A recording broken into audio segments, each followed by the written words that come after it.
Eh bien salut à toutes et à tous, c'est Funnick, j'espère que vous allez bien. Eh bien moi en tout cas ça va nickel. Donc je se retrouve pour une nouvelle vidéo sur Dofus. Donc j'avais envie de faire une petite vidéo, donc je savais pas trop quoi faire. Donc j'avais dit que je reprenais une vidéo, donc je vais essayer de faire un rythme assez... je vais essayer de faire pas mal de vidéos, donc aujourd'hui ça va être une petite vidéo astuce Kama. C'est pas des grosses astuces que je vais vous montrer, c'est des astuces basiques, mais bon c'est juste pour l'histoire de faire une petite vidéo comme ça. Donc on va passer à la première astuce. Donc la première astuce c'est une astuce qui marche avec les chasses au trésor. Donc je pense que tout le monde connaît maintenant les chasses au trésor. Ça consiste à on vous donne vous allez voir un PNJ qui vous donne une chasse. Faut faire plusieurs étapes et à la fin vous combattez un coffre qui et après vous gagnez des roses des sables. Donc les roses des sables c'est avec une chasse au trésor. Donc je sais pas, ça dépend après la chance que vous avez. Mais si vous prenez une chasse au trésor, ça dépend de votre level après. Mais il y a moyen que si vous avez beaucoup de chance, ça peut aller jusqu'à 20 000 je crois. Mais bon, en moyenne, vous gagnez à peu près 200, ça peut aller jusqu'à 200, 300 roses de sable en moyenne par chasse. Donc vous allez regarder, on va regarder les prix. Donc une chasse se fait à peu près, si vous connaissez bien, hein, que si vous ouvrez, il y a des sites sur internet pour avoir les photos des objets, pour que ce soit plus simple. Donc si vous allez assez vite, normalement dans 20 minutes, une chasse ça peut aller vite. Hein. Allez, en combattant le coffre et tout, à la fin, 20 minutes, on va dire 20-25 minutes si vous prenez votre temps. Donc en 20-25 minutes, si vous droppez 300 roches de sable, je cherche, je réfléchis pas trop en même temps. Roches de sable, là, voilà. Donc si vous en prenez 300, ça vous fait en 25 minutes, ça fait 75 000 kamas. Donc en 25 minutes, si vous faites ça pendant une heure, si vous faites ça pendant un an, ouais, ou ce que vous voulez. Voilà, il y a moyen de vous faire pas mal de kamas. Si vous avez de la chance, vous pouvez en dropper 1000 et quelques. Voilà, donc après vous pouvez faire beaucoup de kamas. Donc c'est si vous n'avez pas beaucoup de kamas, que vous voulez vous en faire, c'est une technique qui marche assez bien. Donc voilà. Après, deuxième technique, c'est les doppels. Donc technique que je pense que beaucoup de gens connaissent aussi. Donc c'est un ordi qui est pas très puissant. Donc je vais vous montrer. Donc les doppels, ça consiste, je pense que tout le monde sait ce que c'est, je vais pas vous expliquer ce que c'est qu'un doppel. Vous les combattez, vous droppez les deux plombs. Donc, et quand vous avez droppé les deux plombs, au bout d'un certain nombre de deux plombs, vous achetez des parchemins. Donc ce que je vous conseille, ce qui est assez rentable, c'est les petits parchemins. Donc les petits parchemins, on va regarder les prix. Excusez-moi encore, ordi qui rame un peu.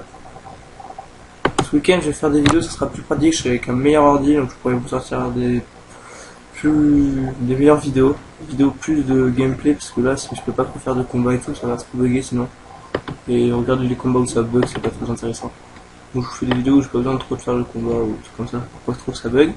Donc vous achetez des doplons, vous achetez les petits parchemins de charge, c'est un parchemin c'est 20 doplons, et vous en achetez par 10, donc si vous avez un perso, je pense que par jour il y a moyen de vous en acheter 10, 20 en faisant tous les doppels. Donc c'est une petite astuce qui, avec la durée, ça marche assez bien. Donc vous pouvez vous faire pas mal de kamas, vous pouvez acheter d'autres parchemins, mais bon, les autres c'est plus cher et moins rentable. Donc là voilà, vous pouvez acheter des grands, ça coûte 100 000, mais bon, c'est plus de doplons. Après, donc vous avez, je pense que tout le monde connaît les offres en or. Les offres en or, ça consiste à, faut avoir une base de kamas. Bon, vous pouvez partir de, je là, pour acheter pas beaucoup de kamas. Il faut que j'ai acheté quelques trucs de mon stuff, puis voilà. Le stuff, je vous présenterai quand j'aurai le level. Donc là il est 197, mon perso quand c'est à 198 je vais finir le stuff et je vous présenterai le stuff avec un petit colis je pense. Donc les offres ça consiste à nous lancer un message, je vous conseille de la montage parce que je trouve que c'est là où ça marche le mieux.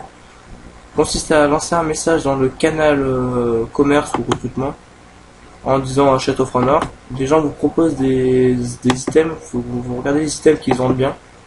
Vous regardez le HDV, des items à moins 30%, moins 40%. Vous faites un bon bénéfice dessus, vous les achetez, mais il faut être sûr que ça va se revendre et que vous faites pas mal de bénéfices dessus. Et vous allez les revendre plus cher, après ça dépend du bénéfice que vous faites sur les objets que vous achetez. Donc voilà, ça peut être une très bonne astuce quand même, mais moi elle est beaucoup utilisée, donc c'est ça le problème. Après, vous avez sinon la forge magie. Donc avant la forge magie, il y a le craft FM, donc c'est pareil. Donc ça consiste à, si vous avez un métier, c'est plus pratique, que ce soit tailleur, bijoutier ou cordonnier. Donc vous montez votre métier ou ou pas, parce que vous n'êtes pas obligé d'avoir un métier. Après vous pouvez demander à des gens, des potes ou des gens au canal de vous le faire.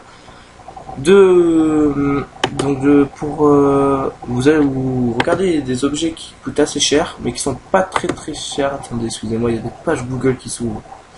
Donc attends, je vais continuer. Donc vous regardez des choses qui coûtent assez cher en HDV mais qui ça m'énerve cet ordinateur, qui coûtent pas très cher en HDV, qui coûtent assez cher en HDV, qui sont pas très chers au craft. Donc vous achetez les ressources pour essayer, il faut quand même vous fassiez un assez bon bénéfice, hein, et des objets que vous êtes sûr de vendre. Donc vous craftez l'objet et vous le FM ou pas, ça dépend du jet que vous avez, ça dépend si vous voulez le revendre cher ou pas, et vous le revendez. Donc ça peut faire pas mal de kama. Ou sinon il y a la forge magie, donc c'est la forge magie, c'est-à-dire vous achetez un item, pas très bon jet, un truc comme ça, et vous le FM, ou vous mettez les exos. Mais bon, les exos coûtent assez cher, mais c'est vraiment, vaut mieux avoir le métier. Il faut avoir un métier de toute façon pour faire les exos, parce que c'est pas pratique sinon. Mais c'est vraiment pour vous faire énormément de kama. Bon, ça peut coûter très très cher. Donc voilà, si vous n'avez pas trop de moyens, je vous conseille pas cette astuce, mais de faire du FM mais plus petit, c'est-à-dire vous achetez des items pas très bons jets, vous essayez de faire des bons jets et vous les revendez beaucoup plus cher, donc ça peut être une très bonne astuce aussi. Donc je pense que j'ai fait à peu près le tour. C'était vraiment là pour faire une vidéo, je vous ai pas donné des astuces super, mais bon, ça peut vous aider. Donc les métiers aussi, ça peut aider. Je vous conseille de faire des métiers. Les métiers, ça rapporte quand même pas mal de kama. Donc voilà, donc j'espère que ces petites astuces kama vont vous aider. En tout cas, moi, ça me fait plaisir de les partager avec vous. Sur ce, je vous dis à plus pour une prochaine vidéo. Allez, bye tout le monde.